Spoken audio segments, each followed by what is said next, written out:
मोदीर सामने की टेलीप्रॉम्प्टर থাকে? देखो, हम 25,000 फीट 30,000 फीट में पत्रकार लेके घूमने वाला प्रधानमंत्री नहीं बनना चाहता। गत 10 বছরে কোনো প্রেস কনফারেন্স করেনি। মোদি কি জেনুইনলি নেতাজিকে পছন্দ করেন? মোদি কিন্তু আডবাণীরই প্রোডাক্ট। ও না ওভারসিজ বিজেপি করতো।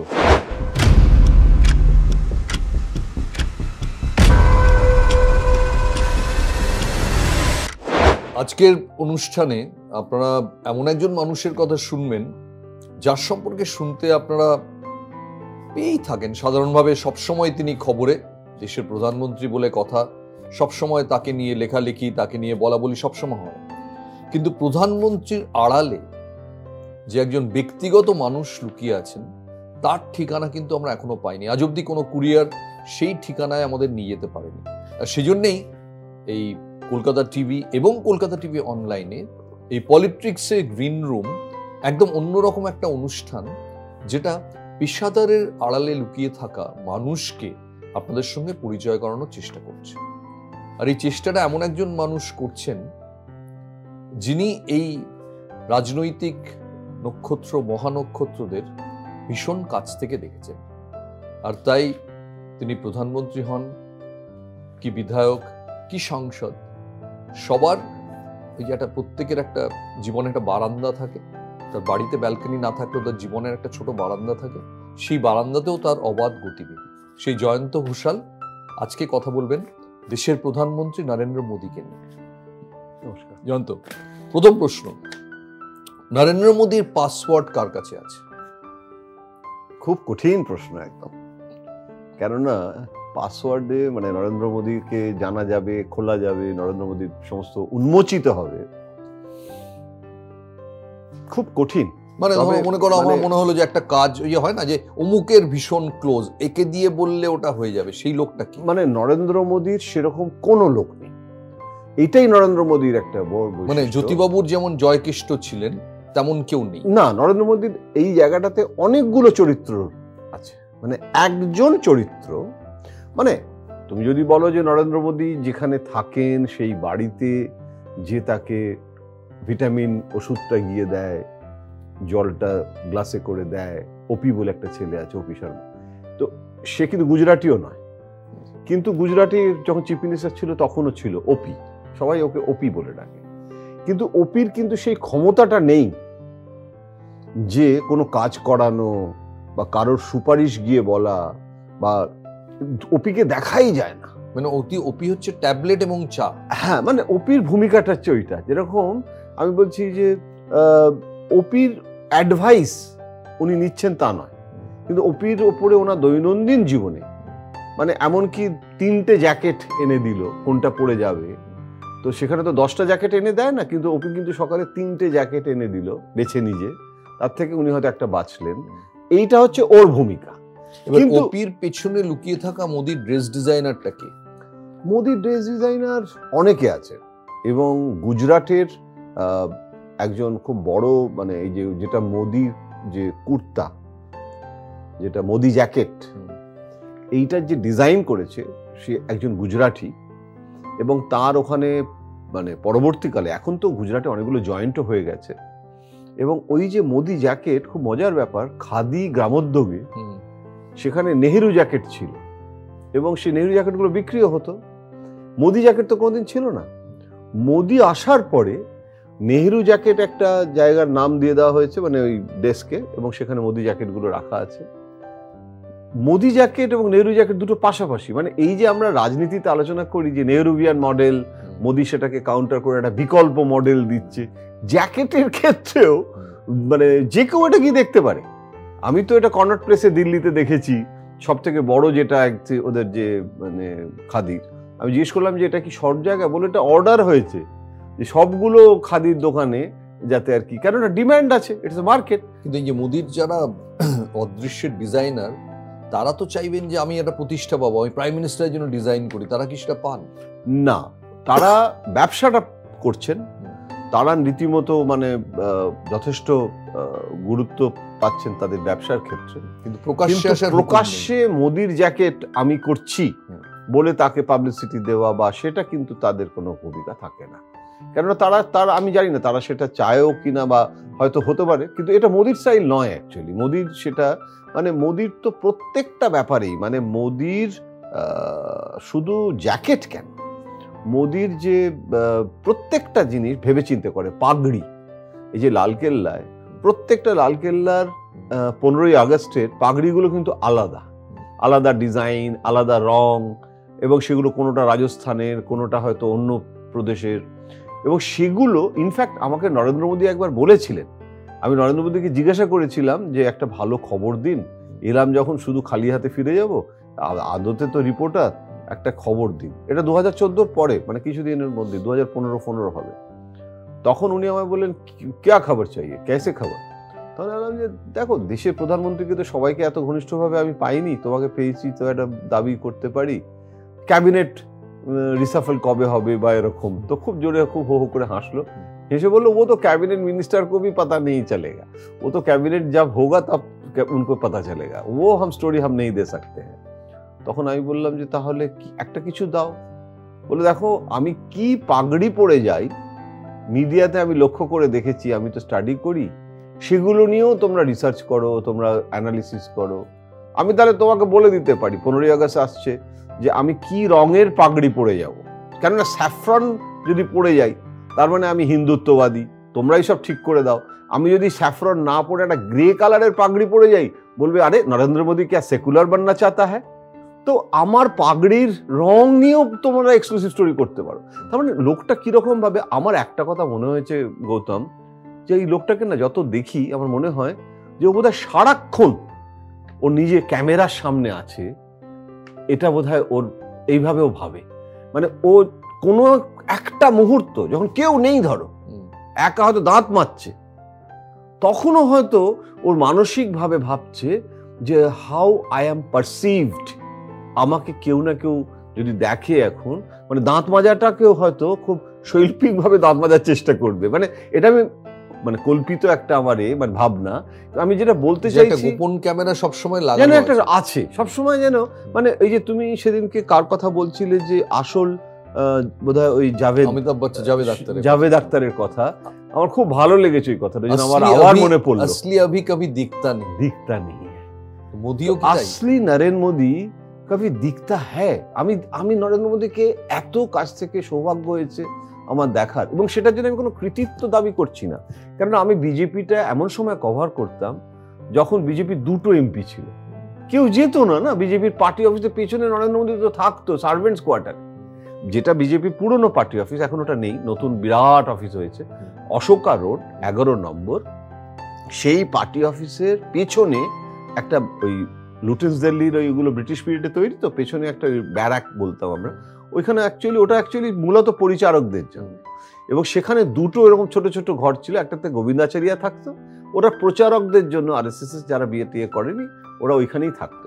তো মোদি ওইখানে থাকতো ওই ছোট ঘরে, আর আমরা বিকেলবেলা 3টের সময় বিজেপির ব্রিফিংটা হতো, তো আমরা যেতাম। তো গিয়ে তখন নরেন্দ্র মোদী ওখানে, এটা কোন সালের কথা বলছি? এটা আমি বলছি এই 89, 90 তখন সবে, মানে এবং 90, হ্যাঁ মানে ভিপি সিং যখন প্রাইম মিনিস্টার হলো, তারপরে পাওয়ারে যখন আস্তে আস্তে আসছে, এবং তখন কিন্তু নরেন্দ্র মোদী কিন্তু এটা মনে করার কোনো কারণ নেই যে ওর এক্সপোজার হয়নি। ও প্রচুর অনেক দিন থেকে আমেরিকা যাচ্ছে, ও না ওভারসিজ বিজেপি করতো, মানে বিজেপির যে প্রচুর গুজরাটিরা আমেরিকায় যায় এবং বিদেশে যায়, এখনো তারা বড় একটা, তাদের তো এনআরআইদেরকে ভোটিং রাইট দেওয়া উচিত। এই নিয়ে নরেন্দ্র মোদী আজকে নয়, আডবাণীর সময় থেকে আন্দোলন করেছে অনাবাসী ভারতীয়দের, এখনো হয়নি সেটা আমাদের সংবিধানে, ওটা হলে বিজেপির ভোট ওটা, কেননা এটা এইভাবে একদম ওরা ভীষণভাবে হিন্দুত্ববাদী ওরা। তো সেইখানে নরেন্দ্র মোদী গিয়ে থাকতো মাসের পর মাস, তখন মুখ্যমন্ত্রী হয়নিও। এবং বাজপেয়ী যখন প্রাইম মিনিস্টার, একবার ওখানে আমি গেছিলাম বাজপেয়ীর সঙ্গে, তখন ওরা ওই সমস্ত অনাবাসী ভারতীয়দের জন্য না একটা সম্মেলন করেছে, তো বলেছে যে ওখানে হবে নিউ ইয়র্ক শহরে। তো আমি এইবারে প্রাইম মিনিস্টার হওয়ার পরেও যখন নিউ ইয়র্কে বড় শো ফো করলো, বা ট্রাম্পের সঙ্গে যখন, আমার তখন ওই গল্প মনে পড়ছিল যে আজকে কিন্তু নিউ ইয়র্কটা ওর কাছে নতুন জায়গা নয়। আসলে এখানে আমি জাস্ট একটা মিনিট তোমায় থামাচ্ছি, যে নরেন্দ্র মোদী তুমি কাছ থেকে দেখেছো, যে একটা সময় সাংবাদিকদের বন্ধুও ছিল, সেই ভদ্রলোকই প্রাইম মিনিস্টার হওয়ার পর মিডিয়া কন্টিনজেন্টকে নিয়ে যাওয়া বন্ধ করে দিলেন, এইটা কি অপ্রত্যাশিত ছিল? কিন্তু অতীতেও সাংবাদিকদের সঙ্গে যে খুব বন্ধুত্ব যেটাকে বলে সেটা কখনো ছিল না। গোবিন্দাচারিয়া বরং দলকে নিয়ে করত। নরেন্দ্র মোদী কিন্তু একজন দুজন ছাড়া খুব রিপোর্টারদের সাথে মেলামেশা কিন্তু কোনোদিনই করেনি, কিন্তু কয়েকজনের সাথে করতো, মানে এবং খেতে টেতেও যেত। আমি তো ওখানে ক্ল্যারিজেস হোটেলে ওনার সঙ্গে লাঞ্চ করতে যেতাম, এবং আমাকে ওই একটা সাদা অ্যাম্বাসাডার গাড়ি আসতো, ওদের পার্টি থেকে দিয়েছিল, হ্যাঁ, তো আমি ওদের পার্টি অফিসে চলে যেতাম, বলে 1 বাজে আ জানা। তো একটা সময় যেতাম, তো সাদা অ্যাম্বাসাডার গাড়ি, ওই সাদা তোয়ালে টোয়ালে দেওয়া যেরকম অ্যাম্বাসাডার গাড়ি হতো না, তো ওটা মহামন্ত্রী বা এদের সব দেওয়া হতো। তো ও এখনো আমার মনে আছে, সেই অ্যাম্বাসাডার গাড়িতে বসে ক্ল্যারিজেস হোটেল দিল্লিতে পার্টি অফিসের কাছেই, সেখানে একটা ধাবা বলে রেস্টুরেন্ট ছিল, এখনো আছে রেস্টুরেন্ট, এবং সেই ধাবাতে খুব মজার একটা, মানে সেই লরির এতে করা, সেখানে একটা ছোট্ট, মানে দুজনে বসতে পারে একান্তে, এরকম একটা জায়গা আছে, এবং সেইখানে নরেন্দ্র মোদীর সাথে ভেজ খেতেন, কিন্তু নন ভেজ কিন্তু জীবনে কোনোদিন খায়নি, মাছ ফাছ ভাবতেই পারে না। যে মোদী যিনি, কিন্তু মিডিয়া, তুমি যে প্রশ্নটা করেছো সেটার আমার উত্তর দেওয়া হলো না, যে মিডিয়ার ব্যাপারে যে বিদেশে নিয়ে যাওয়া ব্যান করে দিল, এটা একটা মজার গল্প আছে। প্রথম যখন বিদেশ যাত্রা হবে মোদির 2014-তে, তো প্রথম বানানো কোনো মিডিয়ার কেউ যাবে না, এটা আমি জানতাম না যে কেউ নিয়ে যাচ্ছে না। আমি আশা করেছিলাম যে এতদিন বাজপেয়ী, মনমোহন সিং প্রচুর গেছি, এবারে নিশ্চয়ই মোদি একটা অন্তত পরিচিত প্রধানমন্ত্রী আমার কাছে। তো সেন্ট্রাল হলে বসে আছি পার্লামেন্টে, আড্ডা ফাড্ডা হচ্ছে, তখনও তো সেন্ট্রাল হলে জার্নালিস্টদের ঢোকার, মানে যারা এলিজিবল যেত, তো বেশ সব সিনিয়র জার্নালিস্টরাই, সব এডিটাররা। তো একজন এসে বলল যে এরকম ভাবে, একজন সাংবাদিক, মহিলা সাংবাদিক এসে, আরতি জেরার তার নাম, সে এসে বলল যে এই শুনেছো কি হয়েছে? তো বিনোদ শর্মা আরো সব সাংবাদিক ছিল, জানো শুনেছো কি হয়েছে? আমাদের এবারে এই প্রথম মিডিয়াল বাদ, এবং মিডিয়া সম্পূর্ণ বাদ চলে গেছে। এই আমাকে তখন বলছে কি তোমার, আর ওরা অনেকেই জানে যে আমার সঙ্গে ভালো সম্পর্ক, কারণ এটা তো গোপন কিছু নয়, তো দেখে যায় তোমার নরেন্দ্র মোদী বলে, আমাকেই নরেন্দ্র মোদীকে পাইনি, আমাকেই বলছে দেখো আমাদের যাওয়া বন্ধ, তুমিও যেতে পারবে না, দেখো তুমিও এত যেতে। তো আমার মনটা একটু খারাপ হলো, সত্যি তো। তো আমি ওখান থেকে ঘুটঘুট করে চুপচাপ একা একা, প্রাইম মিনিস্টারের তো পার্লামেন্টে ঘর আছে, ওখানে বসে আছে, তো আমাকে চেনে ওরা সব সেক্রেটারি, এপিএস টিপিএসরা। তো চিফ মিনিস্টারে থাকার সময় যে সেট আপটা ছিল, তারাই কিন্তু প্রধানমন্ত্রীর সেট আপে প্রথমে এসছে। তখন গেলাম, এলাম যে প্রধানমন্ত্রী বাইটে, হ্যাঁ বলে হ্যাঁ যাই। আমি গেছি ভেতরে, বললাম যে একটা দেশের প্রধানমন্ত্রী যাকে 47 সালের পরে জন্মেছে, এই প্রথম একটা প্রধানমন্ত্রী পেয়েছি। তো আমাদের কন্টেম্পোরারি না হলেও বছর দশেকের বড় আমার থেকে, তো একটা লোক সে চিনি, তাকে নিয়ে একটু, তার সাথে একটুখানি বিদেশ যাওয়া, সেটাও তোমরা করলে না, তুমি করলে না। বলো দেখো हम 25,000 फीट 30,000 फीट में पत्रकार लेके घूमने वाला प्रधानमंत्री नहीं बनना चाहता हूँ। এটা হচ্ছে ফার্স্ট ডায়ালগ মাস্টার না। তখন আমি বললাম যে জানি না এইসব কথা সব বলছি, এগুলোতে কোনো প্রতিক্রিয়া কি হবে প্রধানমন্ত্রীর, কোনোদিন বলিনি কোথাও। তখন আমি বললাম যে কিন্তু আমার তো ইচ্ছে করে একটা যেতাম, কেননা ওখানে অনেক অফিসারদের সাথে দেখা হতো, আলাপ হতো। অনেক সময় রাজীব গান্ধী তো প্লেনে ইন্টারভিউ দিয়েছে। তখন আমাকে দেখো তোমরা যে যেতে, আমি সব ছানবিন কিয়া হয়। এটা নেহরুও শুরু করেনি, লাল বাহাদুর শাস্ত্রী শুরু করেছিল। প্রথমে একটা ওই ইউপিআই ছিল, তখন তো পিটিআই হয়নি, একটা এজেন্সিকে নিয়ে যেত, দূরদর্শনও ছিল না। কিন্তু তুমি আমাকে বলো গোটা দেশে কতজন এডিটার আছে, কতগুলো জার্নালিস্ট আছে, সবাইকে রিপ্রেজেন্টেশন ঠিকভাবে হয় এটাতে? আমরা 30-40 জনকে নিয়ে যাচ্ছি গোটা দেশ থেকে। আরে নর্থ ইস্টেই 200 এডিটার আছে, একই এডিটার, ওটা একটা র্যাকেট হয়ে গেছে। আমাকে বলেছিল, বলে ওই একই জার্নালিস্টরা যায়। তারপরে তুমি আমাকে বলো কজন তোমরা প্রধানমন্ত্রীর সঙ্গে, প্রধানমন্ত্রী আলাদা হোটেলে থাকতো, তোমাদের আলাদা হোটেলে রাখতো, এসপিজির সাথে তোমাদের বসতে হতো, প্রধানমন্ত্রী যেখানে বসতো সেখানে তোমার প্লেনে যেত, মানে এত ডিটেল। তখন আমি ভাবলাম যে লোকটা তার মানে পুরো প্রধানমন্ত্রীর সফর কিভাবে হয়, কি হয় না হয়, ডিটেল সব জেনে নিয়েছে। নিয়ে বলছে যে, আমি বললাম অফিসারগুলোর সাথে তাও কথা হতো, আলাপ হতো। বলে अरे भैया तुम्हारे पास पीआईबी एक्रेडिटेशन कार्ड है, ऑफिसर से मिलने के लिए तुमको प्लेन में 30,000 फीट ऊपर में बैठना पड़ेगा, जाओ नॉर्थ ब्लॉक साउथ में मिलो, बात करो, क्यों किसने मना किया है? তো আমার সাথে মানে যেতে হবে তুমি অফিসারদের সাথে ভাব করার জন্য, মানে কোনো কথায় দাঁড়াতে পারছি না যা বলছে। তারপর লাস্টেরটা হচ্ছে ইম্পর্টেন্ট, আমি বললাম যে তার মানে তুমি একটা পলিসি ডিসিশন নিয়েছো, নিয়ে যাবে না? বলে हाँ हम लेके नहीं जाएंगे, मीडिया सेंटर होगा, तुम लोग आओगे और हमारा स्टोरी अभी तो हम ट्विटर और ऐसे सब দিয়ে ही দেবো। মানে তোমরা অনুসন্ধান করতে আগে, আমি প্রসেসটাই বদলে দিচ্ছি, অনুসন্ধানই করতে হবে না, সকাল থেকে রাত্রি অবধি যা করব, এত টুইট করব, এত ইনস্টাগ্রাম দেব, এত তোমাকে দেব, তুমি পেরে উঠবে না, আমার সাথে থাকার দরকার হবে না। তখন আমি বললাম যে তাহলে এই যে তোমার আর্গুমেন্টগুলো, এগুলো আমার বন্ধুদের বলি, ওরা সব রেগে বসে আছে। বলে নেই, हम तो तुमको बोला, बताने के लिए नहीं बोला, किसी को बताने का जरूरत नहीं है, वो अपने आप सब पता चल जाए। মানে ওর অনেক সময় হয় না, যেটা আডবাণীর ক্ষেত্রে হতো, যে আডবাণী কিছু বললে উনি এক্সপেক্ট করতেন যেটা লোকে ভুল বুঝছে, ঠিক আছে জয়ন্তকে বললাম, তাহলে জয়ন্ত নিশ্চয়ই বন্ধুদের কাছে গিয়ে বলুন না না ওটা আমার স্টাইল না, ও মেরা স্টাইল নেই, ये तुम्हारा काम भी नहीं है। ও আমাকেও কিন্তু একটু করলো, টিজ করলো, বলে तुम क्यों बोलोगे, ये तुम्हारा काम तो नहीं है, मैंने तुमको बोला है पर्सनली, मीडिया वालों को बोलने के लिए नहीं बोला है। वो মানে ভাবো লোকটার অ্যাটিটিউডটা। কিন্তু আমার একটা কথা বলে, একটা লোক পাওয়ারে এসে, একটা মিডিয়া তাকে যথেষ্ট সাপোর্ট করেছে, সেই সময় তার ফলে লিখেছে, এসে মিডিয়াকে অন্তত শুরুর দিকে একটা হানিমুন পিরিয়ড থাকে, প্রথমে এসে হানিমুনটাকে অস্বীকার করে দিল কেন? মানে এই ইয়েটা কোত্থেকে? ওটা না আমি অনেক স্টাডি করে বলছি, কারণ আমি খুব, এটা ভীষণভাবে আমার প্রিয় বিষয়, এটা তুমি যেটা বলছো, ওটা না মানে একটা অদ্ভুত ব্যাপার। ওর একটা ধারণা আছে যে রিপোর্টার বা মিডিয়ার, মানে আমরা যেরকম বলি না যে আমার সোর্স মেনটেন করতে গিয়ে সোর্স যেন আমাকে কন্ট্রোল করতে শুরু না করে, এটা যেরকম একটা জার্নালিস্টের দিক থেকে অ্যাটিটিউড থাকে, মানে আমি সোর্সের দ্বারা ড্রিভেন, মানে ওরা হচ্ছে কি, ওর অ্যাটিটিউডটা হচ্ছে যে আমি রিপোর্টারকে তার ফেসিলিটি দেব বা ইত্যাদি, কিন্তু এত বেশি গুরুত্ব দেব না। মানে ওর এটা হচ্ছে ওই অনেক সময় প্রেমের ক্ষেত্রে হয় না, মানে তুমি যদি একটুখানি ইগনোর করো, তুমি যদি একটুখানি বেশি আকর্ষণ বাড়বে, মানে তুমি যদি ওদের গদ ভক্তিতে মিডিয়াকে করো, তাতে তোমাকে কিন্তু তুমি যদি মিডিয়ার সাথে একটা ডিস্টেন্স, এস্থেটিক্যাল ডিস্টেন্স, একটা এস্থেটিক ডিস্টেন্স তৈরি করতে পারো, এটা আমার নিজের মনে হয়েছে, তো আমাকে কোনোদিন বলেনি। মানে দেখো ও কিন্তু মিডিয়াতে সব থেকে বেশি কভারেজ তো পাচ্ছে, অথচ ওর কোনো ইন্টারভিউ নেই।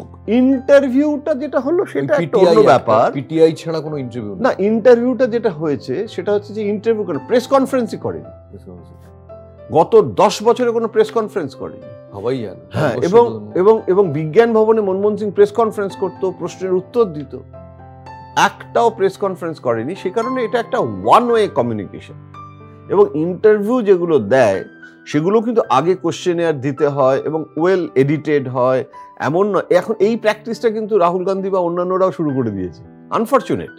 আগে যে একটা সাক্ষাৎকারের যে মজাটা, যে একটা আসলে যেটা হয়েছে, ওই যে করণ থাপারের সঙ্গে মোদির যে ইন্টারভিউটা হয়েছিল, মাঝপথে সেই মোদি উঠে চলে গেছিল, আমার মনে হয় কোথাও একটা ওর কনফিডেন্স যেটা, সেটা কোথাও একটা ব্রেক করে গেছিল। এখন ইন্টারভিউ দিলেও খুব, যেরকম এই যে ইন্টারভিউ করলো আমাদের ফিল্ম স্টার অক্ষয় কুমার, ওটা তো ললিপপ ইন্টারভিউ। হ্যাঁ, এখন তার মানে হচ্ছে কি যে এই ইন্টারভিউগুলোই ইন্টারভিউ হচ্ছে। আগে যেরকম একটা ইন্টারভিউ মানে একটা সাংঘাতিক, রজত শর্মা করেছে, আপকি আদালতেও নিয়ে এসছে, এবং আপকি আদালতে এসেছে, আগেও নয় মানে কিছুদিন আগেও একটা করেছে। ইলেকশনের আগে ও কিন্তু মিডিয়া হাউসগুলোতে যায়, এবং এই যে ইন্ডিয়া টুডের কনক্লেভে যাচ্ছে, রজত শর্মা কনক্লেভে যাচ্ছে, আর TV9-এর মানে বিভিন্ন জায়গায় কিন্তু যেতে শুরু করে, কিন্তু সেখানেও কিন্তু স্টেজটাতে অন্য কেউ থাকে না। ইভেন মজার ব্যাপারে যেরকম রাম জন্মভূমির সময়ও দেখলাম যে এই যে কে থাকবে, কোথায় থাকবে, বলছি না ক্যামেরার সামনে সবসময়, মানে কোন লোকটা কোথায় বসবে, কিভাবে হবে। এমনকি ফ্লাইট থেকে যখন নামে, যে ভিডিও ফুটেজগুলো যখন ফ্লাইট থেকে বিদেশে নামে, আগে কি হতো, ইন্দিরা গান্ধীর সময় থেকে আমরা তো ছোটবেলায় সেই সিনেমা হলে গিয়ে দেখতাম ইন্দিরা গান্ধী তত্তর করে নামছেন, সঙ্গে আরো 4টে লোক নামছে। তারপরে আমরা দেখলাম যে বাজপেয়ীর সঙ্গে আমি যখন যেতাম, বা মনমোহন সিং এর সঙ্গে, ওই সামনের যে দরজাটা, প্লেনের 2টো দরজা হতো, তো আমাদেরকে আগে পেছনের দরজা দিয়ে নামিয়ে দিত। আমরা পেছনে গিয়ে যাতে আর কি ওই ইভেন্টটা নামার সময় ছবিটা তোলা যায়, দেখা যায় কে কে রিসিভ করছে, তো আমরা ওই জায়গায় দাঁড়িয়ে থাকতাম। এবারে বাজপেয়ী নামলে ওটা অর্ডার ছিল যে বাজপেয়ী প্রথমে নামবে, তারপরে বাজপেয়ীর মেয়ে বা জামাই, ফ্যামিলি, তারপরে national security advisor principal secretary Brajesh Mishra, তারপরে এরকম করে আডবাণী, হোম মিনিস্টার যে যখন থাকবে। কথাটা হচ্ছে মোদি যখন নামে, মোদি একা নামে, কোনো অফিসার নয়, কোনো অফিসার নেই, ফ্যামিলি তো কেউ নেই, সুতরাং কেউ কি জানো। সুতরাং ওই যে একটা লাল লাইমলাইটটা মোদির, মানে একটা সবুজ রঙের সিঁড়ি, লাল রঙের কার্পেট, একটা লং শট, হ্যাঁ, গোটা জিনিসটা কিন্তু খুব সিনেমাটিক। মানে এটা তোমার সাবজেক্ট। মানে মোদি ক্যান বি এ মানে ইন্টারেস্টিং মানে ফিল্মি একটা ক্যারেক্টার। আমার শুনে মনে হচ্ছে ওটা মহেন্দ্র সিং ধোনির সঙ্গে মিল আছে। ধোনির মিডিয়ার জন্য কোনো সময় নেই। ধোনির শেষ ইন্টারভিউ কবে বেরিয়েছে আমার ধারণা, মোদির শেষ ইন্টারভিউ তাও তুমি খুঁজে পাবে, ধোনির শেষ ইন্টারভিউ তুমি দেখাতেই পারবে না। আমার মনে আছে আমরা একবার যখন দেশে 2011-তে দেশে ওয়ার্ল্ড কাপ চলছে, তখন ইন্ডিয়ান টিম ম্যাচের আগের দিন একজন কাউকে পাঠাতো, সেটা ক্যাপ্টেন হোক যে হোক। আমরা বলেছিলাম যে একটা ম্যাচ থেকে একটা ম্যাচের মধ্যে তো 6-7 দিন গ্যাপ থাকে, এবার মিডিয়ার তো খবর চাই, কিছু লেখা চাই, তুমি কোনো টিমের কাউকে এমনিতে ইন্টারভিউ করতে পারছো না। তো আমরা কয়েকজন সিনিয়র সাংবাদিক ধোনিকে রিকোয়েস্ট করেছিলাম যে ওই দিনগুলো, যে এতটা লম্বা গ্যাপ, পাঠকরা তো জানতে চাই, যদি আপনি টিম থেকে একজন কাউকে পাঠান, যে কোনো একজন, কোনো বিতর্ক হবে। ধোনি বলেছিলেন ওই আগের দিনই যাবে, আর যাবে না। এবং তারপরে 2015-তে এবং দেশের মাঠে হচ্ছে, চাহিদা বেশি সব বলেও তাকে করা যায়নি, তারপরে বিশ্বকাপটা জিতেই গেলেন। 2015-তে অস্ট্রেলিয়ায় প্রেস কনফারেন্সে ধোনি তখন আসতে দেরি হচ্ছে, আমি এবং একজন ডাকতে গিয়েছিলাম, যে কিসের, প্রেস কনফারেন্স, মানে অফিসিয়াল প্রেস কনফারেন্স। বলো আমায় যেতেই হবে। আরে ইন্ডিয়ান ক্যাপ্টেন আপনি যাবেন না? বললো যে আমি আইসিসি হলে না এই মিডিয়ার সঙ্গে যাওয়াটাই তুলে দিতাম। এবং সত্যি তাই, যে রিটায়ারমেন্ট বা কোনো ইন্টারভিউ, মিডিয়ার অস্তিত্বে বিশ্বাসই করে না। তো নরেন্দ্র মোদী তো আরো সাংঘাতিক, যে দেশের প্রধানমন্ত্রী, সেই অর্থে অস্তিত্বে বিশ্বাস করে। তফাৎ আছে একটা, ডিপ থার্ড ম্যানে রেখে দিয়েছে। না, আমি এটা জানি না ধোনির স্টাইল অফ ফাংশনিংটা, কিন্তু নরেন্দ্র মোদীর ক্ষেত্রে এটাই বলছি যে এটা খুব সিরিয়াস একটা রিসার্চের মতো ব্যাপার। এইটা তফাৎ কেন? মমতা ব্যানার্জি আর তার মধ্যে অনেক ব্যাপারে একই রকম। মমতাটা তো এই মিডিয়ার ব্যাপারটা একদম আলাদা। আমি মোদিরটা বলছি, মোদি না টিভি দেখে নিজে, এমনকি প্রত্যেকটা শো পর্যন্ত সুযোগ পেলেই দেখে। এখন প্রধানমন্ত্রী হয়ে যাওয়ার পরে ন্যাচারালি দেখে না, কিন্তু মানে মোদি কপিল শর্মার শো দেখতে পারে। হ্যাঁ, কপিল শর্মার শো হয়তো দেখে, কিন্তু নিউজ।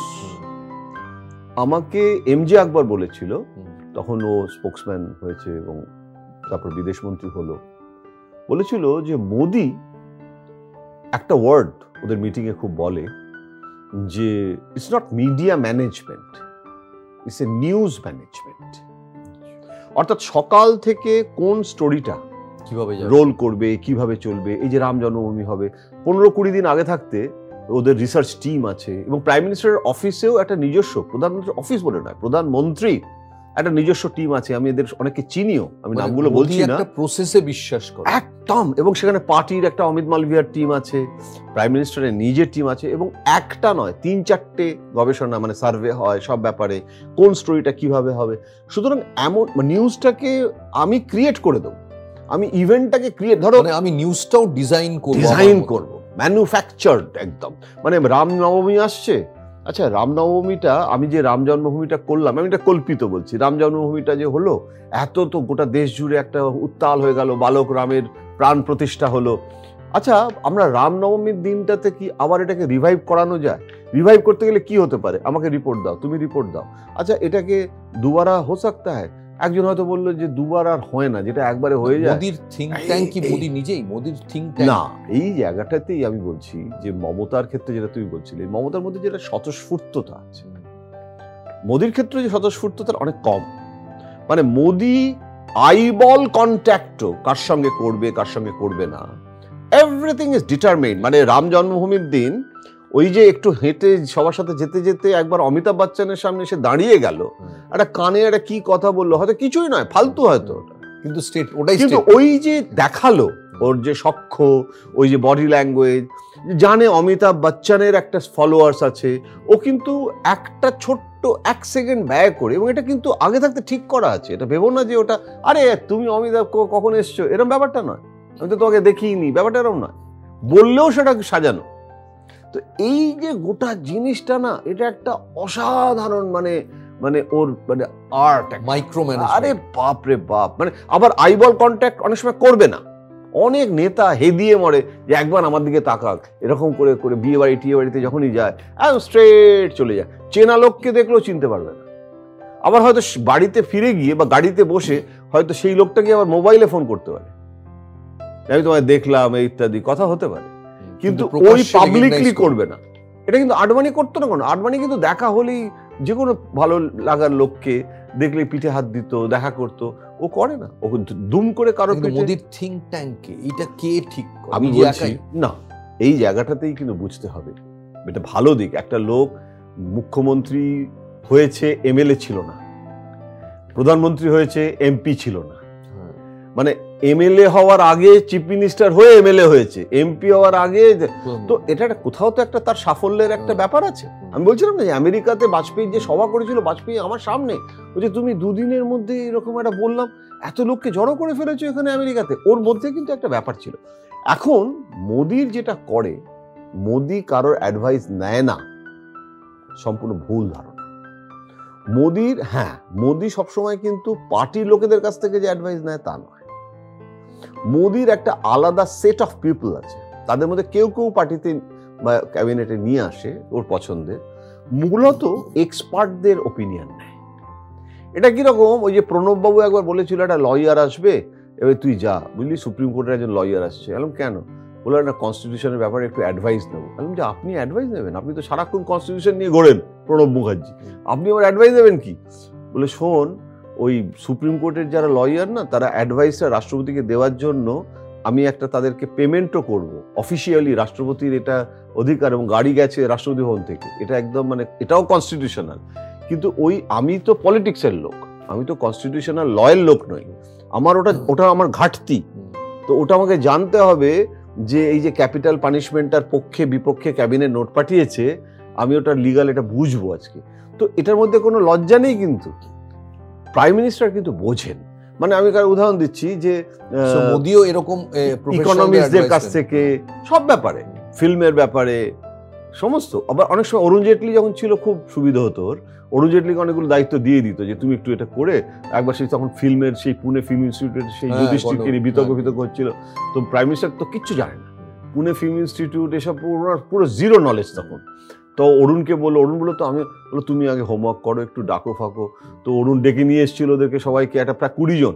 আমাকে আমার এখনো মনে পড়ে, অরুণ বলেছিল বাপরে বাপ, পুনে ফিল্ম ইনস্টিটিউটের প্রথম যেটা দেখে আমার মনে হলো যে এদের সাথে ফিল্মের ব্যাপারে জ্ঞান নেবো কি, এদের দাড়িগুলোই তো এক একজনের এক এক রকম, কারো এরকম, কারো ফ্রেঞ্চ কাট, কারো এত বড় দাড়ি, আর দাড়ি লেস পুনে ফিল্ম ইনস্টিটিউটের লোক প্রায় নেই। তো মানে প্রথম পুনে ফিল্ম ইনস্টিটিউটের, তো এইসব গল্প ও গিয়ে মোদিকে করেছে। তারপরে মোদিও তখন তো সেগুলো সব শুনেছে, শুনে তো এই যে জিনিসটা না, he is a good listener.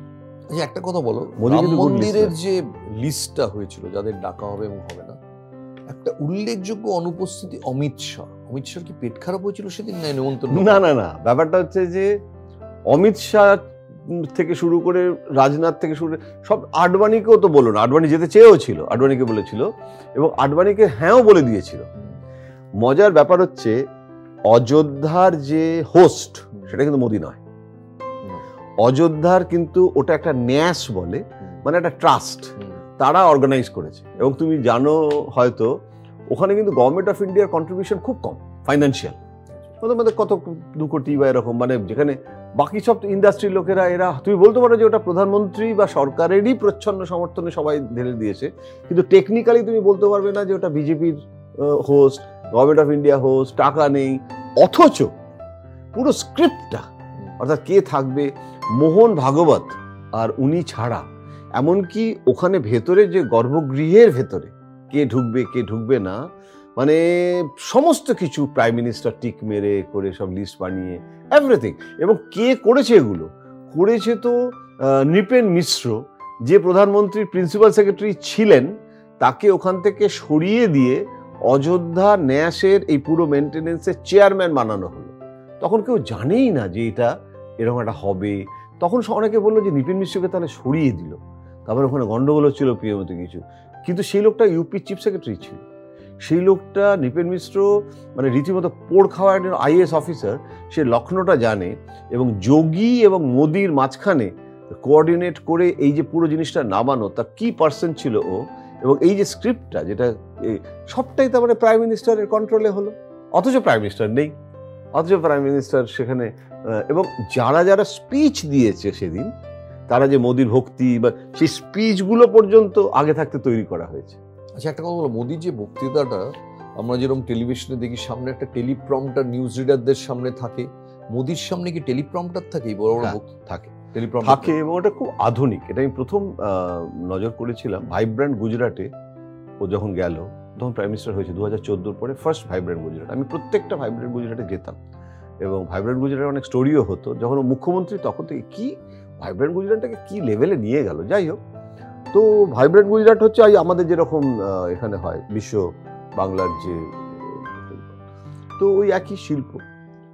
ওখানে আমি দেখলাম যে দুটো স্বচ্ছ কাঁচের মতো এরকম রড দেওয়া দুটো এরকম ট্রে, এবং সেখানে দিকে এরকম তাকাচ্ছে একবার, এদিকে এরকম তাকাচ্ছে একবার, এরকম তাকাচ্ছে একবার, এরকম তাকাচ্ছে, একই জিনিস দুটোতে কিন্তু লেখাগুলো আসছে।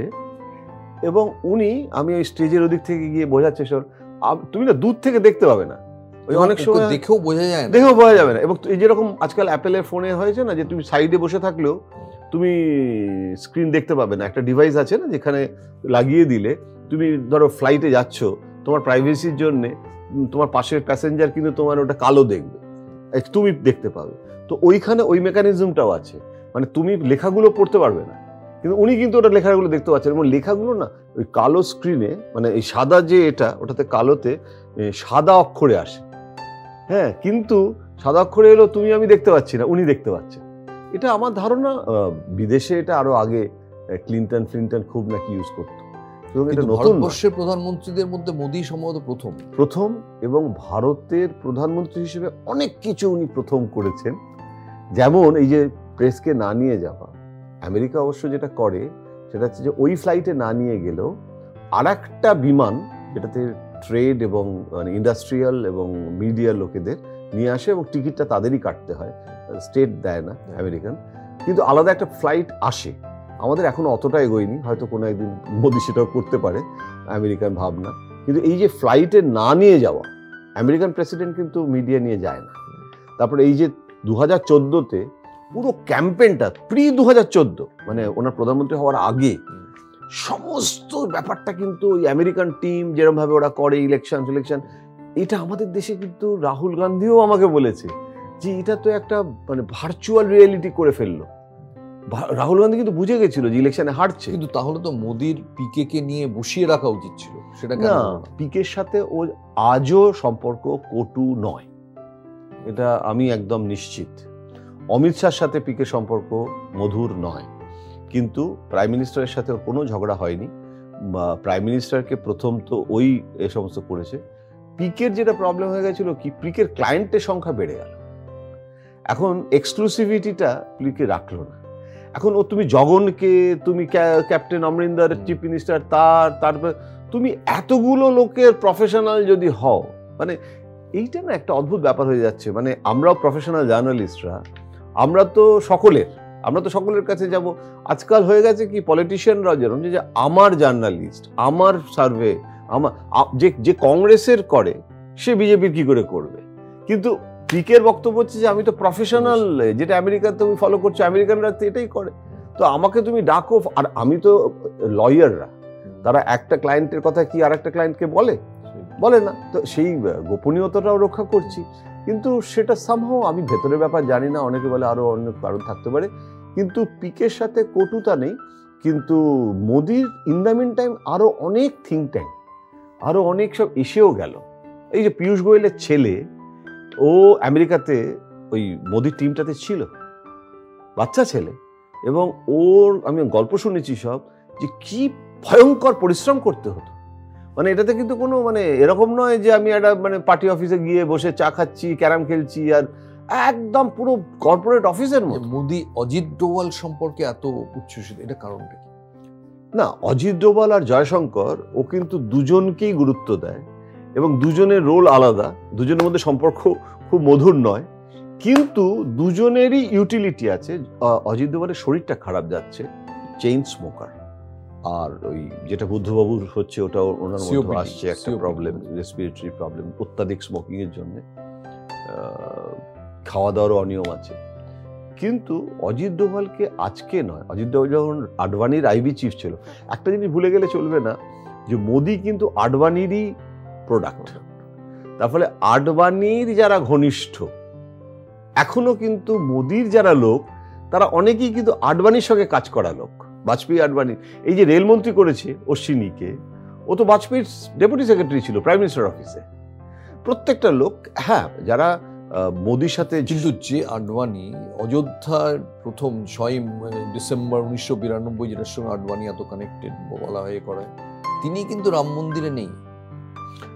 এটা দুটো ভার্সান আছে। একটা ভার্সান হচ্ছে যে আমি নিজেও জানি, আমি তো আডবাণীর সঙ্গে দেখা করতে যাই ফিজিক্যালি, এবং যে কারণে রাষ্ট্রপতিকে যেতে হলো ওনাকে দিতে, উনি ফিজিক্যালি আসতে পারছেন না রাষ্ট্রপতি। সুতরাং ফিজিক্যালি ওই ভিড়ের মধ্যে, ক্রাউডের মধ্যে ওখানে যাওয়া, সেটাও একটা অসুবিধা। তবু ওনার ইচ্ছে হয়েছিল, কেননা ওনাকে আমন্ত্রণ জানাতে গেছিল অযোধ্যা ওই ট্রাস্টের লোকেরা, কেননা হোস্ট তারা, এবং উনি বলেছেন আমি যাবো। ওটা একটা ইমোশনালি যাব। কিন্তু যেটা ওনার ক্ষেত্রে অসুবিধা হলো, আডবাণীর ক্ষেত্রে, একটা তো ফিজিক্যালি যাওয়াটা সম্ভব কিনা, যদি নিয়েও যাওয়া হতো কোনো একটা ভাবে, একটা দাঁড় করিয়ে নিয়ে আসা, যখন ওরা শুনলো, মানে আডবাণীর যে প্রাইভেট সেক্রেটারি দীপক চোপড়া, তার সাথে এদের কথা হতো অযোধ্যা ন্যাস, মানে নিপেন মিশ্রদের টিমটা, তখন যখন বলল যে আডবাণীকেও গর্ভগৃহেতে অ্যালাউড নয়, ওখানে তাহলে অলসো রান, মানে মুকেশ আম্বানি আর এদের সাথেই বসতে হবে, তখন আমার ধারণা আডবাণীজিরও মনে হলো যে এক তো ফিজিক্যাল এটা সম্ভব নয়, সেটা যদি বা 15 মিনিটের জন্য সম্ভব হয়, কিন্তু if I can't get into the মানে গর্ভগৃহে যদি যেতে না পারি, হ্যাঁ, তাহলে কোথাও একটা মনে হলো যে তাহলে ওটা নরেনকেই ছেড়ে দাও। এবং নরেনও বোধহয় চেয়েছে যে আজকের দিনটা, মানে ঠিক আছে, তোমাকে প্রণাম করছি, নমস্কার করছি, ভারতরত্ন দিচ্ছি, সবকিছুই, কিন্তু শো ইজ মানে নরেন্দ্র মোদীর এই যখন তুমি আলাপ ছিল, তখন এই 52 ইঞ্চি বুকের ছাতি এটা জানতে? এই যে প্রাইম মিনিস্টারের একটা ফিজিক্যালিটিটাও একটা খুব ইম্পর্টেন্ট অ্যাসপেক্ট হয়ে গেছে ওভারঅল তার প্রেজেন্টেশন। না, ব্যাপারটা হচ্ছে যে ও কিন্তু বরাবরই খুব ব্যায়াম ফ্যাম করা লোক, মানে ওর বাইসেপ ফাইসেপ বরাবরই, এবং ওই এরকম ওই গুজরাটি একটা হয় না ছোট কুর্তা পরতো, তো তার ফলে এমনিতে কিন্তু মানে ওর সাথে পাঞ্জা খেলা ফেলা খুব কঠিন, বরাবরই খুব মানে ছিল, মানে রুগ্ন টাইপের ক্যারেক্টার নয়, আবার অমিত শাহর মতো নয়, বরং অমিত শাহকে খুব ধমকায়, খাওয়া দাওয়া সমস্ত রেস্ট্রিকশনে করে দিয়েছে এখন, কারণ অমিত শাহ তো ডায়াবেটিক, এবং কিন্তু ওর কোনো রোগ ভোগ নেই, এবং প্রচণ্ড পরিশ্রম করে ফিজিক্যালি কিন্তু। এবং আমি বলেছি, একবার বলেছিলাম যে তোমার ওজন তো কি করে বাড়ে না, এবং কমিয়ে রাখো, মেহনত করনা পড়তা হ্যায় ভাইয়া। তো মোদির ফিটনেস ট্রেনার, আরে ফিটনেস ট্রেনার একজন নয় গো, অনেকে অনেকে, এবং ওখানে রামদেব ফামদেব কোনো সিনে নেই, রামদেবকে খুব একটা মানে এও দেয় না, রামদেবের এগেনস্টে তো সম্প্রতি দেখেছো যে ওর প্রোডাক্ট ব্যান করে দিয়েছে পতঞ্জলি। ব্যাপারটা হচ্ছে যে ও একটা জিনিস ট্রেন করে, ছাতির যে ব্যাপারটা, ওটা বৈঠক তুমি যেটা বললে অতীতে ছিল কিনা, তখন না বুঝতে পারিনি যে ওর এই ছাতির ব্যাপারটা, তার যে শো অফটা, এই যে ইন্ডিয়া গেটের সামনে যোগ করছে, এটা তো কোনোদিন দেখিনি, এইটা আরো পরে ডেভেলপ করেছে, সেটা তো মানুষের চেঞ্জ হয়, কিন্তু ফিটনেস ব্যাপারটা ও কিন্তু বরাবর, মানে আমাকে একবার বললো, আমার যখন মা মারা গেলেন, আমাকে বললো যে তোমার মায়ের কত বয়স হয়েছিল, আমি বললাম এরকম, ওটা তো বেশি বয়স হয়নি, বাবা আরো আগে, তাহলে বাবাও আগে মারা গেছেন, মাও আগে মারা গেছেন, তুমি জানো তো একটা ডিএনএ টেস্ট হচ্ছে আজকাল, যেটাতে তুমি তোমার বয়স কতদিন বাঁচবে সেটা তো জানা যায় না, কিন্তু তোমার ইমিউনিটি তার একটা আজকাল ডাক্তাররা করছে, তো তুমি এইমসেও হচ্ছে, তুমি ওটা করো, এবং তুমি সমস্ত ব্লাড টেস্ট আর এগুলো সব করো, তোমার মা মারা গেছেন। তখন আমি ক্যাজুয়ালি নিয়েছি, তা উঠে চলে আসছি, তখন আবার ডাকলো, শোনো, তুমি যদি ওগুলো না করো, এবং তুমি যদি ওগুলো না, তোমার রিপোর্ট থাকে, আমি তোমাকে কিন্তু নেক্সট বারে অ্যাপয়েন্টমেন্ট দেবো না, যখন আসবে রিপোর্টগুলো হাতে করে নিয়ে আসবে।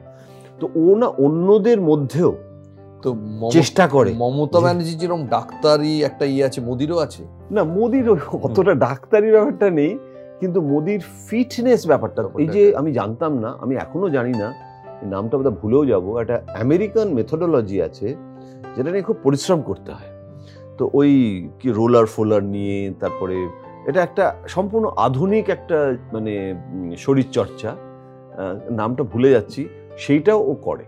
ওই যেটা ডায়েটিংও করেন, সেভাবে ডায়েটিংও করে, কিন্তু খেতে ভালোবাসে, কিন্তু এমন নয় যে খেতে ভালোবাসে না, কারণ নিরামিষাশী হলেই যে ক্যালোরি কমে যায় তা নয়, কিন্তু প্রচন্ড মানে যারা ওই তোমার গুজরাটি খায় মিষ্টি, ওরা খুব এটা দেওয়া খায়, কিন্তু ওর যেটা হয়েছে যে ও না খেয়ে থাকতে পারে, উপোসটা তো করে, কিন্তু এই যে একটা কি বলবো, ওজনটা একটু বেড়েছে, সিচুয়েশন একটা যে পরিস্থিতি, একটা আগে ছিল যে বিজেপির মোদি, এখন কিন্তু মোদি এবং বাকিরা, এই যে ব্যাপারটা, একটা মোদি আলাদা, অন্যরা তার সঙ্গে, এইটা কি খুব সচেতন ভাবে, তো মানে এটা কি ভেবেছিলে কখনো এটা তৈরি হতে পারে এতটা ডিফারেন্স? দেখো, না, এটা ভাবিনি, কেননা দেখো আডবাণী যখন তৈরি করেছে সেকেন্ড জেনারেশনের নেতাদের, তখন অনেকে ছিল না, এবং তখন নাম্বার 1 ছিল প্রমোদ মহাজন। প্রমোদ মহাজন মারা গেল, এবং প্রমোদ মহারাজ যে প্রথম যে মোবাইল এসে আডবাণীকে দিল, যে এটা মোবাইল কম্পিউটার ব্যবহার করা, বম্বেতে ছিল, তারপরে আরো টেকনোলজি, সুষমা স্বরাজকে আডবাণী তৈরি করলো, আর একটা হিন্দু মহিলা ফেস, সিঁদুর টিঁদুর দেওয়া, অনন্ত কুমার কর্ণাটক থেকে ছিল, ভেঙ্কাইয়া নাইডুকে পার্টি প্রেসিডেন্ট করলো, অন্ধ্রের একটা গ্যাং ছিল না, বিরাট একটা, আমি বলতে চাইছি, তাদের মধ্যে নরেন্দ্র মোদী একজন। এবং নরেন্দ্র মোদী কিন্তু দিল্লিতে যে অল ইন্ডিয়া যে বিজেপি জেনারেল সেক্রেটারি হচ্ছে বা এটা তা নয়, কিন্তু সেখানে কিন্তু অরুণ জেটলি, সুষমা স্বরাজ, প্রমোদ মহাজন, অনন্ত কুমার এবং এরকম সব ক্যারেক্টাররা ছিল, বিজয় কুমার মালহোত্রা একটু বয়স্ক, যাই হোক, মদনলাল খুরানা, তো এই এত ক্যারেক্টার তখন বিজেপির। সেখানে নরেন্দ্র মোদী চলে গেল রাজ্য রাজনীতিতে, এবং রাজ্য রাজনীতিতেও কিন্তু চিফ মিনিস্টার তখন কেশুভাই, এবং কেশুভাই যে তাকে সরানো, সব এমএলএরা বিদ্রোহ করছে, নরেন্দ্র মোদীকে নিয়ে আসছে, আরএসএস থেকে ব্যাক করছে, একটা অদ্ভুত ব্যাপার। সেটা হচ্ছে যে ও আস্তে আস্তে, তুমি যেটা বলছো না, নিজেকে যে উন্নীত করা এবং অন্যদেরকে পেছনে ফেলে আমাকে এগোনোটা, ওই রেসটা শুরু হয় তো একটা জায়গা থেকেই, দৌড়টা, তারপরে যত মানে এক একটা করে রাউন্ড হচ্ছে, দেখা যাচ্ছে যে পিছিয়ে যাচ্ছে অন্যরা, এবং যে ফার্স্ট হওয়ার সে অনেকটা তখন এগিয়ে গেল। মোদির ক্ষেত্রে সেরকম হয়েছে, মানে একসাথে এরা সবাই দৌড়ানো শুরু করেছিল, কিন্তু মোদি এগিয়ে গেল। এবং মোহন ভাগবত একবার আমাকে বলেছিলেন, মানে সেখানে আমি একা ছিলাম না, আমাদের 4-5 জনকে নিয়ে একটা মধ্যাহ্ন ভোজন, তখন মোদি 2014-তে প্রাইম মিনিস্টার, গোটা দেশ জুড়ে তখন মোদিকে চাইছে, করছে, তখন বলেছিল যে মোদির কোনো তুলনা হয় না, মোদি অ্যাকসেপ্টেড ইত্যাদি। তখন একজন, আমি জিজ্ঞেস করিনি প্রশ্ন আরেকজন কেউ করেছিল, বলেছিল যে সে হিন্দুস্তান টাইমসের সাংবাদিক, সে জিজ্ঞেস করেছিল যে আচ্ছা মোদিজি সব ভালো, কিন্তু মোদিজি যেমন আরএসএস যা বলবে সেটাই শুনে নেবো, যেরকম নীতিন গাডকারি, মানে আরএসএস এরই সন্তান, যেন মোদি তো তা হবে না, তোমাদের জন্য নীতিন গাডকারি হলে বেস্ট বেট হতো, যে একদম তুমি কন্ট্রোলে রাখতে পারতে। এই প্রশ্নটা কিন্তু মোহন ভাগবতকে করেছিল। মোহন ভাগবত বলল যে দেখো, নীতিন গাডকারি, রাজনাথ, এরা সবাই আরএসএস এরই ফ্যাক্টরি থেকে বেরিয়েছে, গাড়ি যেরকম খুব ভালো গাড়ি, এখন সব একটা ফ্যাক্টরি থেকে বেরোলেও ধরো কিছু কিছু গাড়ি আছে যাদের একটু বেশি সার্ভিসিং করাতে হয়, মেনটেনেন্স ঠিক করে করতে হয়। মোদি হলো এমন একজন চরিত্র যেখানে তার যে পারফরমেন্স যেরকম দারুণ, কিন্তু আমাদের দিক থেকেও তাদেরকে সার্ভিসিং করানো বা তাকে একটুখানি যত্ন করে দেখা, তার একটা দায়িত্ব আমাদেরও পালন করতে হয়। এটা দারুণ লেগেছিল কথাটা। না, এই যে ধরো, এই যে মোদি কি গ্যারেন্টি, এটা কিন্তু আগে বাজপেয়ী এত প্রভাবশালী প্রাইম মিনিস্টার ছিলেন, বাজপেয়ীকে গ্যারেন্টি কিন্তু কখনো বলেননি। না, বাজপেয়ীর ক্ষেত্রে যেটা ছিল, আমাকে একটা খুব ভালো কথা প্রমোদ মহাজন বলেছিল। ওই বাজপেয়ী বলতে মনে পড়লো, মোদি কি কখনো কবিতা লিখেছেন? কবিতা লিখেছে, এবং ভয়ঙ্কর একটা সময় কবিতাটা প্রকাশ হলো, ও গুজরাটি ভাষায় কবিতা লিখত, এবং আমিও জানতাম না যে ও গুজরাটি ভাষায় যে কবিতা লিখেছে। অনেক কবিতা লিখেছে, অন্তত ওর মানে প্রায় 300-400 কবিতাও লিখেছি। তুমি পড়েছো? হ্যাঁ, আমি পড়েছি। আমি তো গুজরাটি পড়তে পারি না, আমি ওটা হিন্দিতে ট্রান্সলেশনটা পড়েছি, হিন্দিতে। তোমার প্রেমিকাকে দিতে হলে কোনটা দেবে, কোন কবিতা দেবে, মোদির কবিতা না বাজপেয়ীর কবিতা? না, বাজপেয়ীর কবিতা তো লিরিক্যাল। হ্যাঁ, বাজপেয়ীর একটা লাইন ছিল যে পিএমও ঢোকা বন্ধ হয়ে গেল কিন্তু এই উত্তরে। না, পিএমওতে ঢোকার কেলেঙ্কারি হয়েছে সে অন্য। বাজপেয়ীর একটা কবিতা ছিল যে ঈশ্বর আমাকে এতটা উচ্চতা দিও না, সেই পাহাড়ে বসিয়ে দিও না যেখানে আমি একা হয়ে যাব, একটা সবুজ উদ্ভিদও আমার পাশে থাকবে না। তো এইরকম ভাবনাগুলো বাজপেয়ী যে, তো না, কিন্তু মোদির হলে কি, মোদি যেটা করলো, বাস্তবচিত কবিতা ভালো, মাকে নিয়ে ওর অনেকগুলো কবিতা আছে, ও মাকে খুব ভালোবাসতো। তো যেটা হয়েছে যে ওই কবিতাগুলো একটা বই করলো। মজার ব্যাপার হচ্ছে যে ও যখন গোদরা হলো, যখন বাজপেয়ী ওকে বললো যে তোমাকে মানে রাজধর্ম পালন করতে হবে এবং ওকে তাড়িয়ে দিতে চেয়েছিল, আডবাণী বাঁচালো। আডবাণী বললো যে না, মোদি উইল কন্টিনিউ। তখন আডবাণী বিরাট পাওয়ারফুল, বাজপেয়ী পারলো না, মোদিকে রাখতে হলো। তার কিছুদিন পর তখনও সিএম, গোদরা হয়ে গেছে, গোটা দেশ জুড়ে গোদরা নিয়ে কত সমালোচনা হচ্ছে। ওর সম্পূর্ণ একটা, তখন ও চিফ মিনিস্টার, প্রাইম মিনিস্টার হয়নি, একটা অসাধারণ বই ওই গুজরাটি কবিতার থেকে হিন্দিতে সমস্ত বেরোলো, যেখানে প্রেম, মানবতাবাদ, ধর্মনিরপেক্ষতা, এইসব কবিতা ভর্তি। এবং জানো, সেই বইটা রিলিজ করলো বাজপেয়ী। ও বাজপেয়ীকে দিয়ে আডবাণীকে বললো যে এটা তুমিও থাকবে, বাজপেয়ীকে দিয়ে আমি এটা করতে চাই, এটা আমার জীবনের একটা স্বপ্ন, না তেনা। এবং বাজপেয়ী যে ওকে গোদরার জন্য সাম্প্রদায়িকতার তকমা এবং নিজে ধর্মনিরপেক্ষ এসব করতে গেছিল, সেই বাজপেয়ী দেশের প্রধানমন্ত্রী, বাজপেয়ীর বাড়িতে আমরা গেছিলাম। ওই তখন ওটাকে 7 নম্বর রেসকোর্স রোড বলা হতো, এখন তো লোককল্যাণ মার্গ হয়ে গেছে, মোদি নামও চেঞ্জ করে দিয়েছে। সেখানে মানে এই হচ্ছে নরেন্দ্র মোদী। মানে কোথা থেকে এই ভাবনাগুলো আসে? ও কিন্তু ভেবেছে যে এই বইটা এই সময় পোস্ট গোদরা, যেটা গুজরাটে আমার পারপাস সার্ভ হয়ে গেছে, হিন্দুত্বের হিন্দু হৃদয় সম্রাট হয়ে গেছি, কিন্তু ন্যাশনাল লেভেলে বাজপেয়ী আমাকে অ্যাকসেপ্ট করেনি। এটা আমার স্টিগমা আমার লাইফে। তো এই তুমি রাজনীতিতে যত মানে মাস্টার মাইন্ড দেখেছো, বেস্টেস্ট কি মানে ইয়েতে দাবার চালে কি মোদি সবার আগে? আমার তো এখন তো তাই মনে হয়, এখন অবধি আমি, কেননা মনমোহন সিং পরমাণু চুক্তির সময় একটা মাস্টার স্ট্রোক দিয়েছিল, যেটা লেফট ভাবতে পারিনি, মুলায়মের সাপোর্ট নিয়ে নীরবে, কিন্তু সেটা একটা হয়ে গেছিল। কিন্তু ও খুব পরিচিত নয় কিন্তু যে এই শ্রুড পলিটিক্স, যেটা বাজপেয়ী, যেটা প্রমোদ মহাজন বলতো যে সোনিয়া গান্ধীর থেকে বাজপেয়ী গণতান্ত্রিক। ওদের একটা সুবিধা আছে, গান্ধী পরিবারে যে সোনিয়া গান্ধী যা বলবে সেটাই ডেমোক্রেসি, সেটাই সবাই অ্যাকসেপ্ট করে না। আমাদের এখানে একটা অলিগার্কি আছে, ডেমোক্রেসি নেই। এরকম কিরকম বলে দেখো, বাজপেয়ী আছে, আডবাণী আছে, ব্রজেশ আছে, যশবন্ত সিনহা আছে, যশবন্ত সিং আছে, হ্যাঁ, এরা সবাই মিলে এতগুলো লোককে নিয়ে না ডিসিশন নেওয়া যায় না। এটা প্রমোদ মহাজন বলতো, বলে আমাদের একটু কম গণতন্ত্র, গান্ধী পরিবারের মতো যদি বাজপেয়ী যা বলবে সেটাই শেষ কথা। আরে বাজপেয়ী যা বলে আডবাণী তখন সেটাকে উল্টো করে। ওদের মিটিংয়ে যা ঝগড়াঝাটি হতো, এখন তো ক্যাবিনেটে কোনো ঝগড়াঝাটিই নেই। ক্যাবিনেটে মোবাইল ফোন আনতে দেয় না ক্যাবিনেট মন্ত্রীদের, এখন মোবাইল ফোন নিয়ে ঢুকতে পারে না।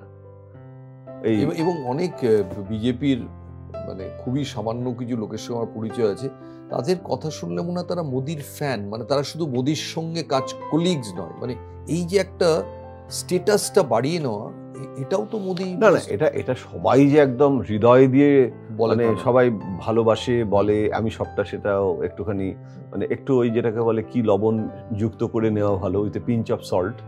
তার কারণটা হচ্ছে যে নেতা মোদি, এটা মোদি লেড বিজেপি, এবং এখানে অমিত শাহ এবং মোদি, বাজপেয়ী আর আডবাণী বয়সে 2 বছরের ডিফারেন্স ছিল, এখানে বয়সের ডিফারেন্স অনেক। এবং অমিত শাহ যতই তার ইন্ডিপেন্ডেন্ট থাক আর যাই থাক, উনিও কিন্তু অন্ধ অনুগত হিসেবেই থাকতে হয়। এবং আমাকে প্রধানমন্ত্রীর খুব ঘনিষ্ঠ একজন, যারা এখন 2-4 জন ঘনিষ্ঠ, যেরকম অর্থমন্ত্রী ঘনিষ্ঠ, রেলমন্ত্রী ঘনিষ্ঠ, এরকম তো 2-4 জন আছেন যারা ওর নিজস্ব লোক, যেরকম অজিত ডোভাল। কিন্তু যারা মোদির ঘনিষ্ঠ, এমন একজন ঘনিষ্ঠ ভাই বলেছিল, আমি জিজ্ঞেস করেছিলাম, সে কিন্তু মন্ত্রী নয়, মানে অনেক রকমের লোক থাকে তো, একজন অ্যাস্ট্রোলজারও থাকতে পারে, একজন কত রকমের ক্যারেক্টার আছে। তখন এরা কিন্তু মমতার ক্ষেত্রে হয় না যে সবসময় যে পলিটিশিয়ান হয় তা নয়। হ্যাঁ, তো এমন একজন লোক আমায় বললো যে অমিত শাহ তো তোমাদের গুজরাটের সব থেকে লোকটি গুজরাটি, তো বললো যে দেখো গুরু শিষ্য, আমি বললাম গুরু শিষ্য, इसका मतलब क्या है, गुरु शिष्य मतलब मेन नेक्स्ट मोदी पड़े তাহলে অমিত শাহ? बोलो वो किसी को कुछ पता नहीं है। गुरु शिष्य का मतलब आप जानते हैं कैसे है কি রকম? বললো গুরু যদি বলে 50 তলার সিঁড়ি ওখানে দাঁড়িয়ে যে তোমাকে ঝাঁপ দাও, অমিত শাহর মানে 2 মিনিট সময় ব্যয় করে ওটা নিয়ে আলোচনা করার কোনো সুযোগ থাকবে না। Just jump. This is called guru shishya সম্পর্ক।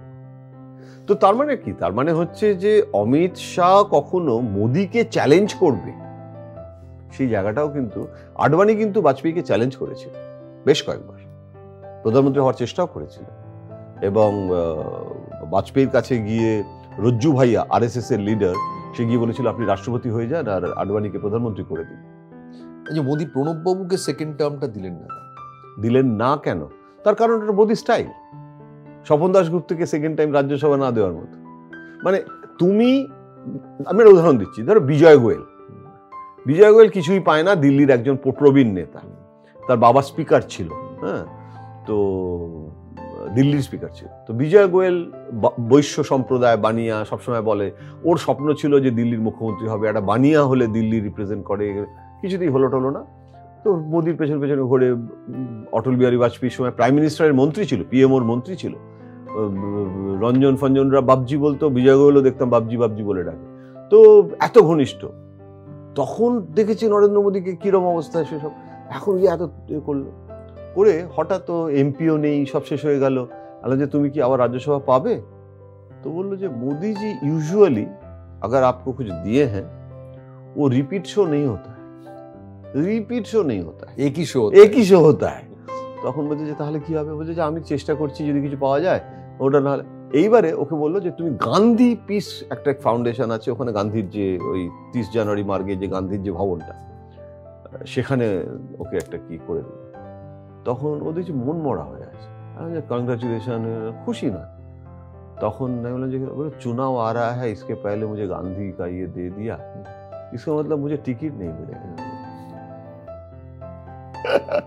তার মানে তোমাকে একটা কিছু তো দিয়ে দিয়েছি। দীনেশ ত্রিবেদী চেয়েছিল রাজ্যসভা, তাকে দিয়েছে পার্লামেন্টে ডিজিটালাইজেশনের জন্য, তাকে হেড করে দিয়েছে দীনেশ ভাই গুজরাটি। তোমার বাড়িটাও থেকে গেল, তোমার বাংলোটা থেকে গেল, রাজ্যসভা নেই, তুমি বাড়িটাও রাখো।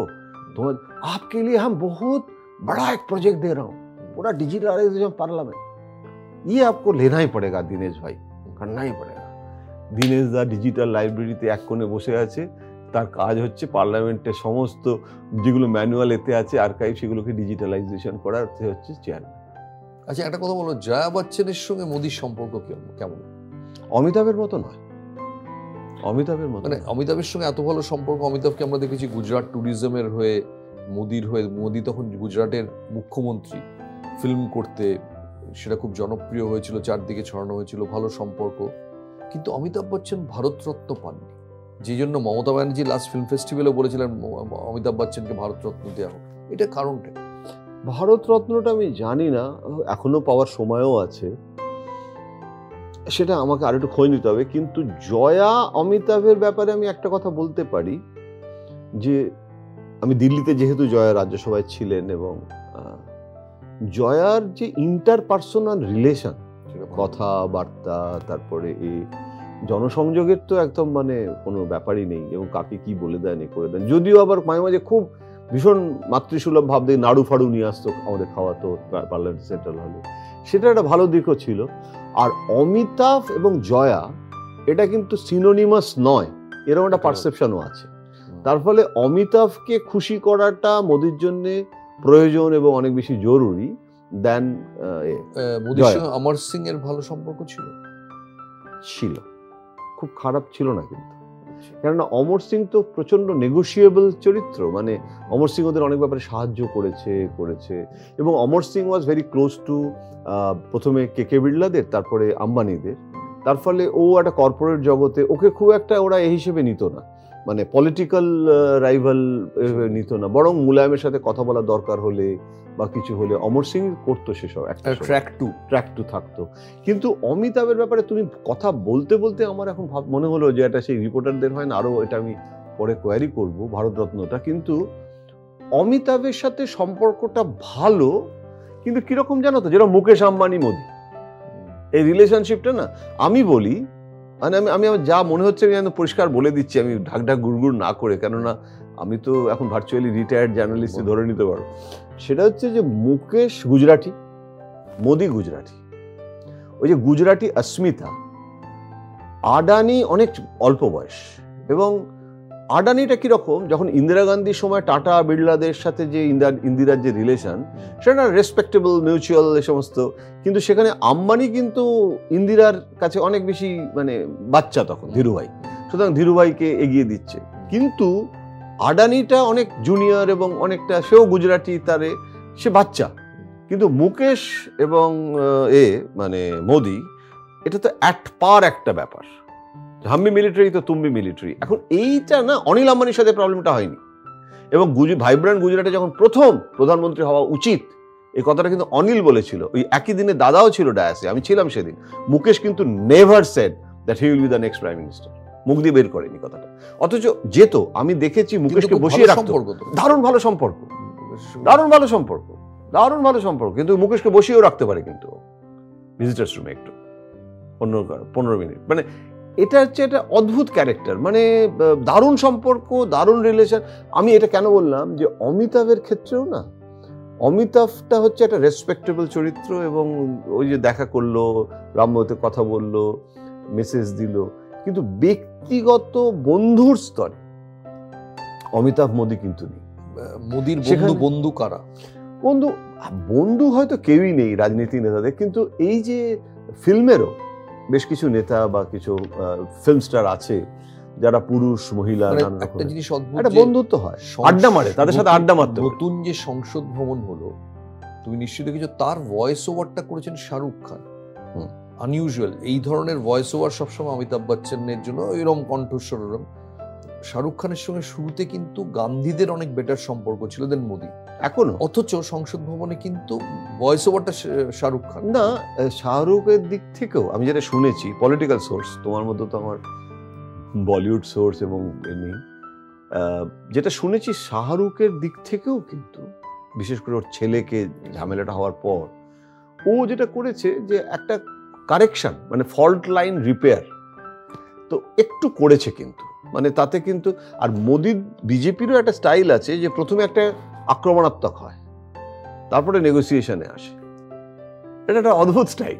এখন সেখানে দেখো তুমি এমন একটা জায়গায় আছো যে সেখানে নিজের ক্যারিয়ার, নিজের একটা এত বড় আইকন, এবং শাহরুখেরও একটা কনস্টিটিউয়েন্সি আছে, তাকে তার কণ্ঠস্বরটাকে ব্যবহার করতে পারলে। আচ্ছা, আরেকটা জিনিস হয় যে যেখানে অমিতাভ বনাম শাহরুখ থাকে, সেখানে ওই যে বলেন না যে আমেরিকা এবং চীন, তোমার সব থেকে বেস্ট ডিপ্লোমেসি হচ্ছে যে দুজনের সাথেই সম্পর্ক ভালো রাখো, এবং চীনকে বলো যে আমি তোমার মানে বন্ধু, এটা যেন আমেরিকা যদি দেখে যে চীনের সাথে ভালো রিলেশন, তার দাম আমাদের থাকবে। আবার আমেরিকাও যেরকম দেখবে, চীনও দেখবে আমেরিকারও বন্ধু। তুমি যদি একজনকে শুধু শত্রু করে দাও, তাহলে কিন্তু আসলে তুমি নিজেকে উইক করছো।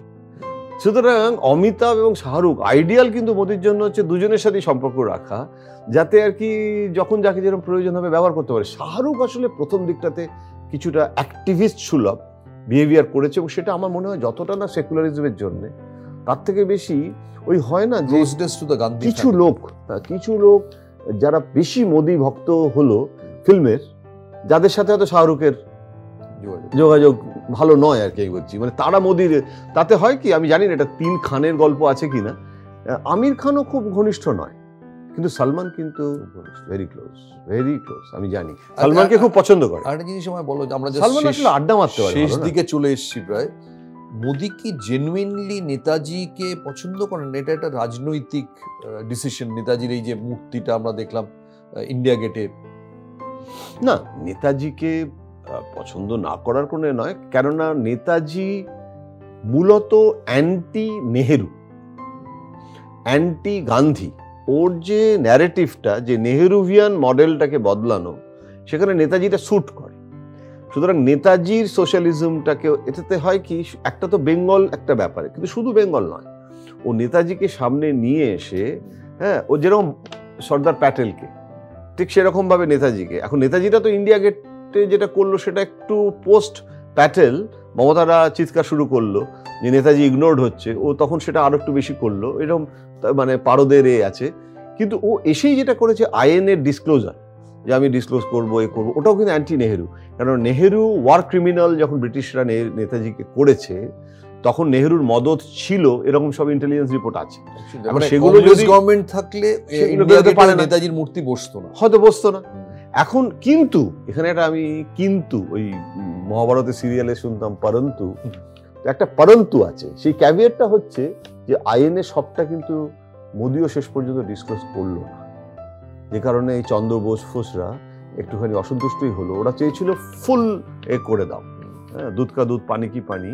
কোথাও একটা তার মানে গভর্নমেন্টের কিছু গোপন নথি আছে, যেটা irrespective off party line, Congress বা কোথাও একটা পরামর্শ মোদিকেও দিয়েছে যে আন্তর্জাতিক প্রতিক্রিয়া হবে, সেগুলো কিন্তু এখনো নেতাজির ব্যাপারে। মানে ধরো রেনকোজি মন্দির থেকে চিতাভস্যটা ভারতে এখনো মোদি আনলেন না কেন, এটা কারণ না, সেটা নিয়ে এলে তো নেতাজির যে সেন্টিমেন্টটা, মানে নেতাজি বেঁচে আছে এটা কেউ বলছে না, কিন্তু মমতাও যেটা এবারও 23শে জানুয়ারি সবসময় বলছে যে নেতাজির ওই তাইহোকু বিমানবন্দরে মৃত্যু হয়নি, এইটা নিয়ে যে এত কমিশন হওয়ার পরে প্রশ্নটা থেকে গেছে। যে মুহূর্তে জাপান তো প্রেসার দিচ্ছে নিয়ে আসার জন্য, জাপান চায় যে ওটা রিজলভ হোক, আর জাপানের সাথে কিন্তু মোদির সম্পর্ক সুপার, কিন্তু ওটা আনলে ওই মিথ আনলে, হ্যাঁ, সেই কারণে ওটাকে আনা যাচ্ছে। ফাইনালি অ্যাকচুয়ালি নরেন্দ্র মোদি বেঙ্গলে শাসন কায়েম করতে সত্যি কি দৃঢ়প্রতিজ্ঞ, না আমরা যেগুলো সেটিং টেটিং শুনি সেটাই সত্যি? না, সেটিংটা আমি একেবারেই সেটিং এর পক্ষে বিশ্বাস করি না। তার কারণটা হচ্ছে যে বিজেপি রক্তের স্বাদ পেয়েছে পশ্চিমবঙ্গে। কংগ্রেস আর সিপিএম একটাও এমএলএ নেই, বিজেপি হয়ে গেল প্রধান প্রতিপক্ষ, 77টা এমএলএ, আমি তো ভাবতেই পারি না। যেখানে বিজেপির 2টো কাউন্সিলর হয়েছিল, আডবাণী বলেছিল খাতা খোলা হয় বিজেপি কা, আবির খেলা হয়েছিল, কমল বসু তখন মেয়র। তো এই বিজেপি আজকে 77টা এমএলএ দিয়ে একটা রাজ্যসভা এমপি পাঠালো, তো বিজেপিতে সাকসেস স্টোরি, কোনো সন্দেহ নেই। তো এখন বিজেপি এই রক্তের স্বাদ পাওয়ার পরে মমতার সঙ্গে সেটিং করবে, এটা যারা মনে করে তারা মানে রাজনৈতিক এটা মূর্খামি। কিন্তু আবার মোদির কাছে, পরন্তু মোদির কাছে কিন্তু দিল্লিতে সারভাইভ করা এবং তার জন্য বিরোধীদেরকে ভেঙে রাখা more important than West Bengal victory. আমি যদি মুন্ডু গেলে খাবো, তো তুমি তো আবার সেই পাউরুটি ঝোলা গুড়েই ফেরত এলে। না, আমি বলতে চাইছি যে একটা শর্ট টার্ম, একটা লং টার্ম। 2024টা কিন্তু এখন শর্ট টার্ম মোদির কাছে। আচ্ছা, নরেন্দ্র মোদি এক কথা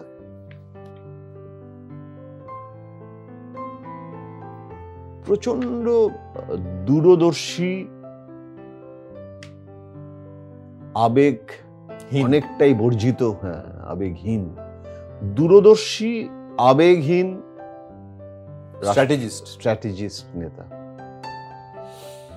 মানে তোমার রাজনৈতিক সংবাদদাতার জীবনে এরকম সেকেন্ড কোনো লোক দেখেছো কাছাকাছি? এইরকম দেখিনি, কেননা মানে সকলেরই একটা ইমোশনাল ব্যাপার থাকে, একটা থাকে, মানে এটা একটা অদ্ভুত, মানে যে মাঝে মাঝে মনে হয় যে একটা যন্ত্র, রোবট, মানুষ নয়।